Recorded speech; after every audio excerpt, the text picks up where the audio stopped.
très heureuse de vous savoir nombreuse devant vos postes récepteurs de suivre cette émission Mégan Entretien avec Priscilla Makangvila, la Mégan de la presse congolaise. Je suis là pour vous tenir compagnie, un charmeur d'internautes de partout en tout cas. Merci pour votre attention et je dis un grand merci aux géniteurs de ce grand site de la nation, Tonton Banda, merci à Pichou Mangaya et merci à l'homme qui réalise cette émission, Herman Amporio, garçon, ouais, on est avec Herman Amporio et ceux qui voient bien en tout cas, vous voyez que on a 4 bon marché, ouais, place ambiance en gros, mais ambiance ni au besoin de l'autre yeli awa, vraiment pour nous sortir, il y a libération, il y a le général John Chibangu, oh vraiment lelo. Quitté grâce, il y a le président de la République, notre président, Félix Antoine Chilombo, et qui était général Abima, Balandel Makambu, tout ça là, et ça, vous comprenez? La place où la prison, la place politique au Bazalaka, ils ont un peu moins compliqué pour Kota, parce que dans la vie vraiment ébélé, il n'y a pas moyen au filmer, il n'y a pas moyen. Il y a un lobby sa bateau, il y a famille, et puis bateau, le général Don Chibangu, et bateau belé en tout cas, il y a qui va se mobiliser, qui va motard, parce qu'il y a toujours pour le système Awako et toi, il y a qui va pour la libération même. Vie à temps, vie à ko lobby sa bateau belé, te va linga quitter, caméra filmée, linga quitter, le comment était salement, vraiment quoi empêcher. Été comme ça, la libération a été belé, vu que c'est un homme d'État. Et là, dans un confrère de la RTGA, au Pazali proche, ami, il y a le général John Chibango, dans un de trop, c'est le général Anandolo, dans un penza, vraiment, Namarambango, Lelo, 1 an ou 2 ans comme ça, général de Pazalaki est incarcéré dans la prison, il y a Ndolo et Lelo a décidé vraiment Abima et bonjour son... Bonjour Priscilla, bonjour ma chère internaute à travers le monde entier. Ouais. Je ne sais pas l'ère à laquelle tu as la biso donc merci Mbote Nabina. Voilà, Mbote Nabina, en tout cas tout le monde est awa, na bon marché na Ndolo. Pour qui me connaît papa ba poulousu. Ah mbangu tata yaki boye. Tu dalina sita kwa ki makanga simba. Et toi qui pour la libération, il y a le général John Chibangu. Oh tu sais qu'il y a un moment de trop hein, tu sais là on tu sais plutôt bondé là exemple exaucé sentiment ni nous allons non d'abord sentiment là on a pour remercier son excellence monsieur le président de la République Antoine Félix Chilombo en tout cas merci à toi parce que a consolé Miké Manabiso dans le sens que général John Chibangu a kangamaki injustement bazuye toyebi ke so bakangi mutu basambisaka mutu ti lelo na ndenge abimi batikaka kosambisa ete na baraison oyo ezala moko parce que aboyaki 3e penalty le 3e mandat ya Joseph Kabila parce que kaka ye azwaki courage wana ya kolobela Joseph Kabila ke mwana mai yo okotia su libaya te mpona 3e fois te Congo eza bato ebele tikela mpe moto mosusu azwa makambo agere yo zala pembeni esalaki makambo nyonso ndenge esalaki wana preuve ande ke soki dossier mosusu ezalaka ti bakanga ye ti lelo tolinga toyoka donc en tout cas dossier mosusu eza te à part wana dossier eza te olobi ete lobi bakanga ye injustement solo bakoko na yo batikala kosambisa ete lelo libération na ye ozomona te mwa manigance mo eza wana toro non mais wana yango ndomona moto oyo babima fo basambisa ye non basambisa leki na esa oui motu nyonso so bakangi ata so non oyibaki sachet na quartier baye bakangi yo okokende kuna bakoentendre sur PV ye batikala koentendre sur PVT ti bakanga ye wana akenda na demiap pasaki wana so bayi nane après baye olongola ye batingi ye na ndolo toya wana toassista na nani ntango banini esalemaka wana bacour eza wana donc soki ezosalema toyaka wana mais totikala komona te dossier ya John Chibangu même bavoka na ye bayebi yango donc dossier na ye eza vierge eza na likambo moko te makambo nga na lobi ezaka makambo moko verbal ya o acte oyo apozaki parce que donc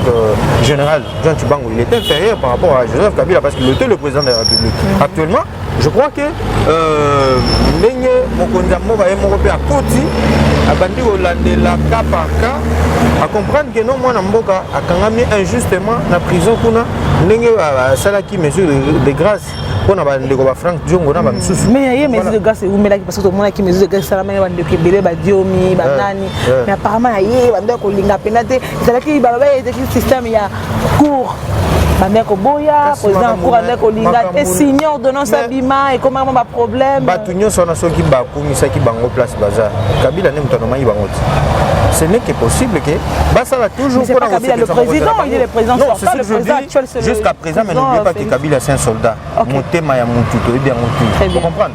On a tellement de l'Assemblée nationale, peut-être que ne pas comprendre. Il y a des manigances. La mouvance na bangwana, ce que Boïka. Comment? Boïka en Afrique, en Afrique, on est toujours en Afrique. Mboka ni babenga ceux qui au président ya nini autorité morale. Tu vois? Donc c'est des autorité morale il y a FCC. Et qu'est-ce que ça veut dire autorité morale? Est-ce que le laisser avoir créé un parti politique en Afrique? Etienne Tshisekedi n'a pas une autorité morale. Lumumba Patrice a une autorité morale. Papa Nabiso Gizenga a aussi une autorité morale. Donc allez-y comprendre. C'est-à-dire, tant que nous avons un mandou, c'est fort possible que Batouana, mais dommage, comme on a dit, ce sont des professeurs. Même il y a 3-4 jours, Jean-Claude Katende, Azado, il a déploré Maramwana. Alors, les loyaux, tout ça, parce qu'il y a longtemps, tout ça, le général John Chibango, il y a Jules Massoua, de quelque part, on peut pas se cas, de quelque part, on se l'a dit, maître Ferrol.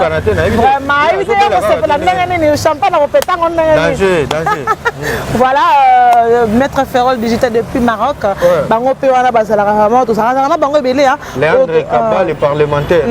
Ça vraiment ébélé, le regard, ça est vraiment ébélé. Je côté Brazzaville, c'est vraiment le général John Chibango, on a aussi fait des vraiment, il y a aussi la vue que Azali Banda et les Azali Banda Toye, Koto Binissa. Ndeko John Chibango comme Benda Bika Kotoyo Salaboye Bolongwa Balaboye Soki Bolongwa Tarobimate. Qu'est-ce qui se passe en fait? Qu'est-ce qu'ils ont peur de quoi? Bon, c'est ça le problème. Selon eux qui étaient bao monsieur Bazolo tout autour parce que dans monsieur Bazolo maintenant Bazolo l'ingateke bisoto ato ya maete balinga ke bazui bakenae bazongise na ndako to banaki mona oui mais attends de son vivant de reste mémoire papa Etienne Tshisekedi moi je me rappelle jour à Liboso na pusana ka pembeni actuel mokonzi biso mboka jour à Liboso en 2016 dans Niger papa Etienne Tshisekedi a été poto aye tokenda na aéroport koyamba ye tokoma pena kuna boye général Kanyama à l'époque aye ayebisi biso ke non moyen ozala nango te soki ya chicha ye bazwi batie na mutuka cortège buti na palais biso totikali na aéroport ya chicha boyaka ya chicha boyaka parce que alobi me bato ebele boye bayo ya mbanga baye depuis 6 heures siko nga na ya wa 14 heures siko nazwa kaka na bino wana siko bomemanga na mapeka bomemanga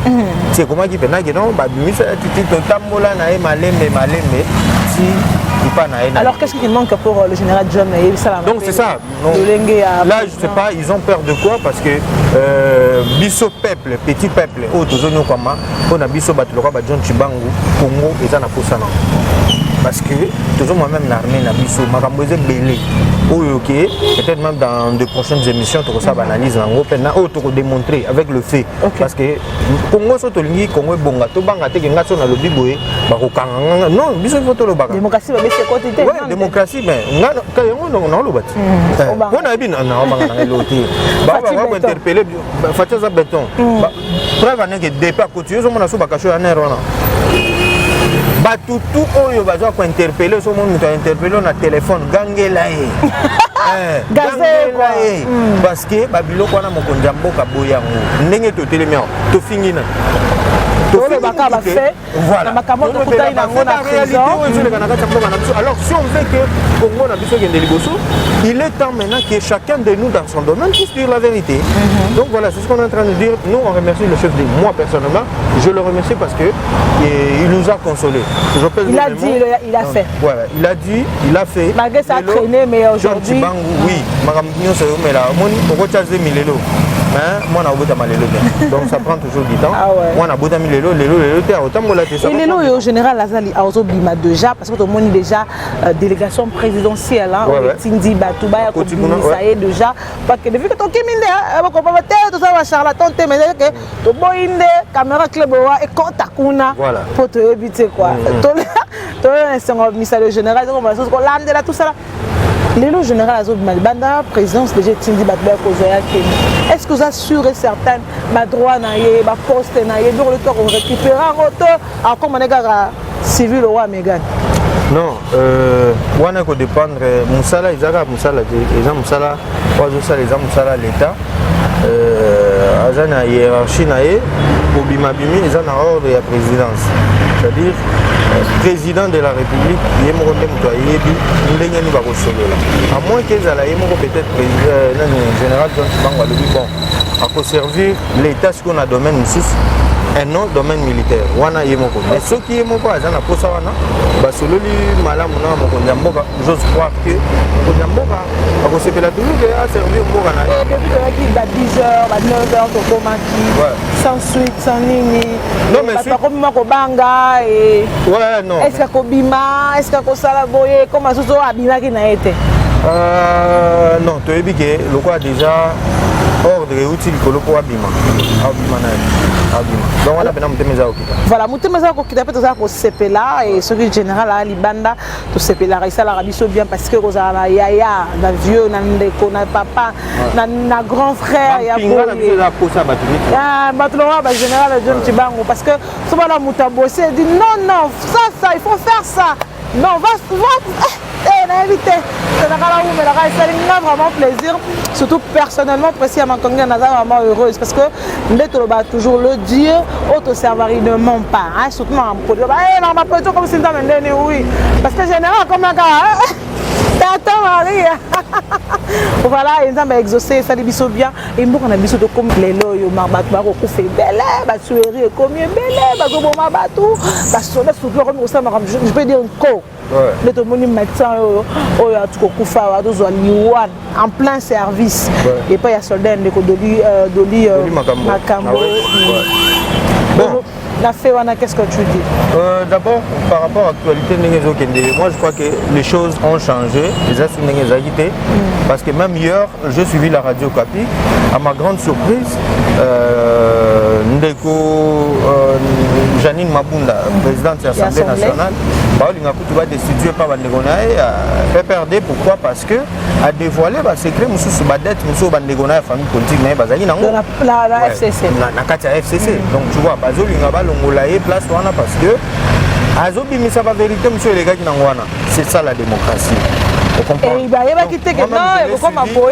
Je l'ai suivi, donc j'ai suivi cette interview sur la radio Kapi et ça l'a bien comprendre comment on a su que tout camarade de la famille politique parce que moi j'appartiens à telle ou telle famille politique, je peux faire ça, il n'y a personne qui va m'inquiéter. Non. Si on veut que les Congo puissent aller de l'avant, aux amoutouailles IDPS, aux amoutouailles INC, amoutouailles MLC, amoutouailles ensemble, amoutouailles tout, Congolais. Avant tout l'intérêt du pays. Okay. Alors,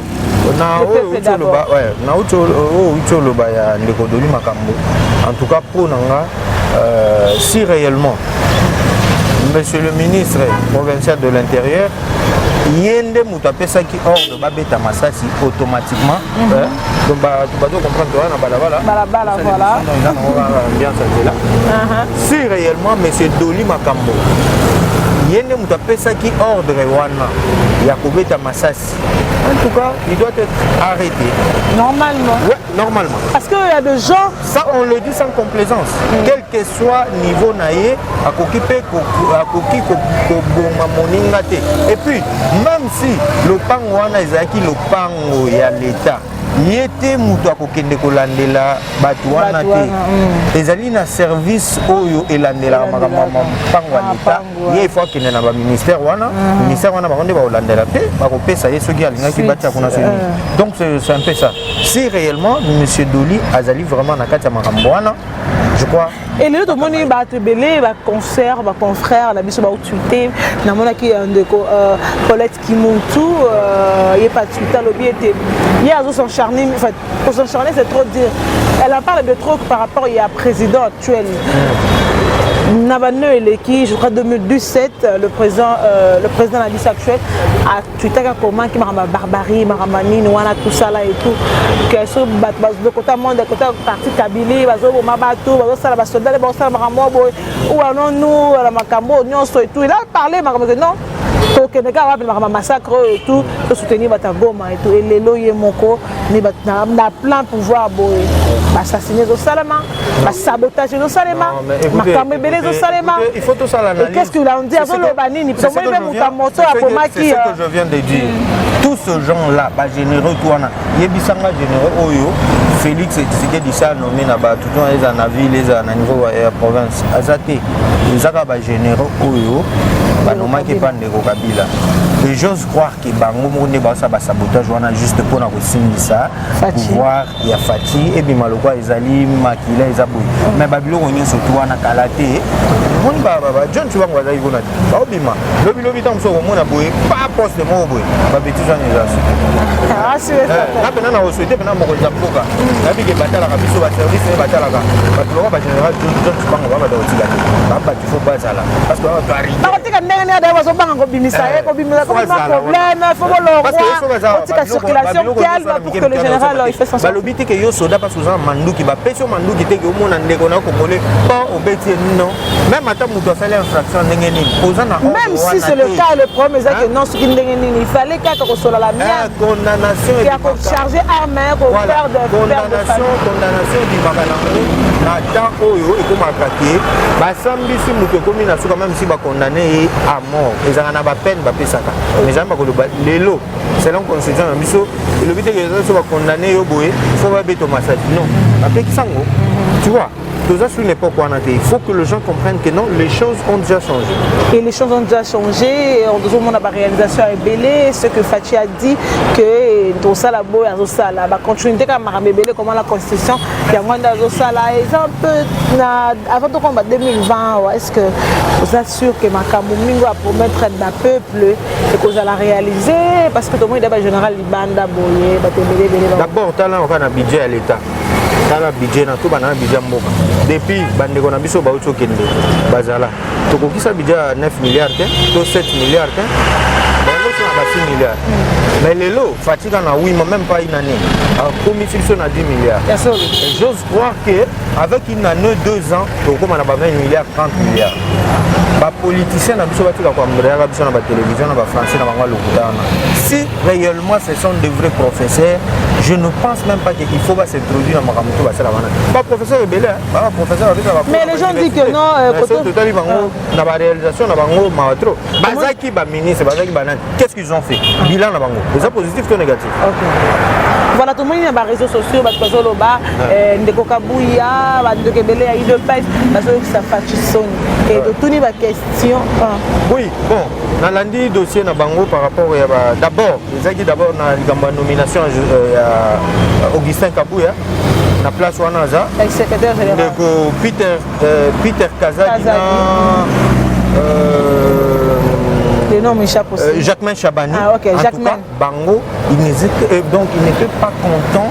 Il y a que Kabouya a comme secrétaire général, il y a IDPS. Mais bon, là, je ne sais pas, n'a pas raison parce que moi je n'ai jamais été là, il y a IDPS. Mais par rapport. Mais quand déjà c'est les bongo qui nous commis na place wana ninga commune faut batika bangonde faut appeler ça biso ba modèle wana bangonde bazalo wa miroir ya président de la République batwa tala parce que bazalo ba famille politique na ye ce qui se bango na moment oyo oli ba bimisa ba stratégie ya ko implanter IDPS partout parce que ba élection na facilité to kitana niveau ba bourgmestre banani. Il faut pas s'organiser siko. Poso bazola là. Okomona na ville province à Kinshasa, FCC à Kozwa, 20 bourgmestre. Bino bozo dans 4. Après le marché. C'est le moment maintenant. Après le tamoli, après le salibo. C'est le moment de s'organiser pas dans la INE. Ce n'est pas encore le temps. Après le moment, il y a Peter Kaza du lobby. Bon, lobby, nous sommes en démocratie, mais je crois si vraiment Balingi Félix Tshisekedi, ndenge ba lobby ke bango ne ba vrai Tshisekedi, bango bavana nave Tshisekedi, ouais mukolo, en tout cas, bas à la uni. Mais pardon, voilà, le lunch ça c'est l'homme en famille, ouais. Bien sûr, là, tout tendre déjà vers la fin. Il y a un peu attente aussi pour nous expliquer dans l'internet, toujours dans le Cameroun, il y a un découvert. Tout le monde qui est là, merci parce que tout le monde est incarcéré. Kabouya, Kabundu Akaboun, Félix Tshisekedi, Baya Réunion Bona, IDPS le siège, Makanga on a 4. Ils étaient toujours le 3. Parce que toujours à bon misap. Si bon ça Makanga ils allaient bon. Au moins il y a depuis a commis président de la République. Non, je suis président. Natiki m'a envoyé de parce que je dirige le Congo. Et Ozalaki secrétaire Kabundu Akabo. Amoni Mouto a coupé sa place ou en Antialbi non. Donne amener une porte-parole na biso zalaki au bout de la pays de pes Ozali Augustin Kabouya. Tous voyez la place na nganga na commis deuxième personnalité de l'Assemblée nationale. Tout ça la place on a problème mais ça. Ouais, donc c'est ce que je veux dire. On a chaque semaine on a donc bango non c'est pourquoi je dis bon net mbanga boye na côté moi natika nanga pe kozala na parti politique mon côté ça dit makam na bango abiso tozala parti de tono ya tono komona je crois ceux qui likambo ezali batika kambala moko na ba média bazali déjà famille présidentielle voilà hein côté kuna na kosenga na bango bayi bata stratégie bato pe perdre donc ba makam na bango et sera entre bango na bango basololi et sera la kinakati basa la bongo hein il dépêche le loba ba ke bazali parti au pouvoir bazali sous bato bazotalela voilà nous sommes arrivés à la fin de notre speech avec mon invité avec mon confrère bien sûr comme Gandhi de RTGA du coup du ministre d'État plus Mobile Mbayo Moukala Wazali patron et puis ministre Yambo Kanabiso d'État surtout aussi et qu'est-ce qu'on peut retenir de vous conseil à peuple congolais nous sur la Ndibiso et puis moi merci moi conseil on a coupé sa conseil na ko le baga moi suggestion parce que conseil c'est une dope ça conseil donc na mboka na yi moi na na donc bien ceux qui te l'uni Congo tout ça la makambo bien pour la Congo na sepeli trop na initiative ya bourgmestre Gantini Ngobila kin bopé to kala te ba mona sport to sali pour na kin bopé donc mais yo pe on est au Congo tapé parce que on dit dans tout ça on peut bien temps sous na ba séquence sous pe Congo tata alors initiative bien tout soutenir bato bazo bomati tout soutenir bato bazo chola ti tout soutenir bato baza ba initiative bien donc la pesi ba mbote nanga trop madame Francine Ngembe si Kazali vraiment un patron nanga il y a Pembe Francine Ngembe donc mère na biso vraiment grande dame merci à trop pour la confiance quand nous avons renouvelé pour na pesi merci à trop na vie nanga Jules Maswa mon pépé Yasika donc na éviter de mikolo kangami puis donc zo kana TV c'est ça là les autres pimina mai c'est déjà surtout en tout cas il y a topé ça na sango il y a mokili donc il y a bino ngwana donc merci merci beaucoup bah tu vas belé basé beso ko bandi awa donc na biso ya lemba on 17h Carmen a retourne à Mingi. Merci beaucoup à vous tous ceux qui nous ont suivis de partout en tout cas. C'était la Priscilla Mankongi, la bien sûr de Congo. Cléboa.com. Voilà, merci pour votre attention. Merci parce que Bolanda qui se boni que tout le monde répète libakou vraiment. Boli misa mon nokala encore mon nokala même au mandé misaka vérité. Je dis encore merci à de la nation et merci à tout le monde et merci à ma famille et merci à Général John Chibango déjà les bandologie. D'ailleurs, ça nous a fait plaisir en tout cas. Et merci beaucoup, my bro, mon grand frère. Merci pour tes conseils. Merci pour Nyos. Pour Nyos, ça il me sauve bien. Et bon suite de programme sur www.cleboa.com. Au revoir.